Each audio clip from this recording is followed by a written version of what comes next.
All right, time now is 5:04 and all new this morning. Juneteenth, it is a name that is often synonymous with Galveston, Texas, because that's where the very last slaves found out about their freedom.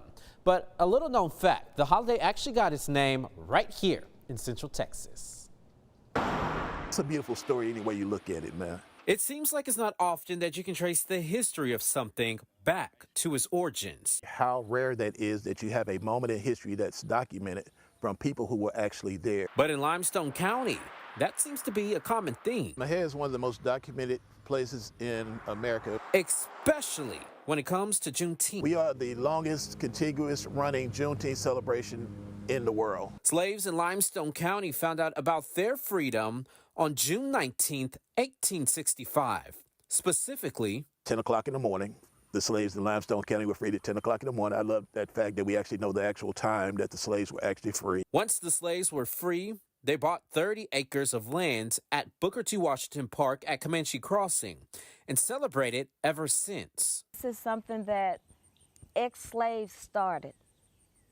Intelligent ex-slaves started. And now the Limestone County 19th of June organization continues the days-long celebration. We celebrate 3 days here in Mahia. We always celebrate the 17th, 18th, and 19th. And because the celebration spanned 3 days, they gave it a nickname. This is where the term Juneteenth was coined here in at Comanche Crossing outside of Mahia. To represent June 17th, 18th, and 19th. And that term was Juneteenth. I think the importance is that we have to remember the beginnings of Juneteenth and where we actually started it and who kept it alive. That title belongs to Limestone County. So while it's not often that you can trace the history of something back to its origins, it's certain that you can trace the history of Juneteenth back to Limestone County. It's what kept Juneteenth alive. It's the heartbeat of Juneteenth. You cannot have a history of Juneteenth without talking about Mahia. And so each year, the Limestone County 19th of June organization recognizes and honors these three right here on your screen, known as the Comanche Three.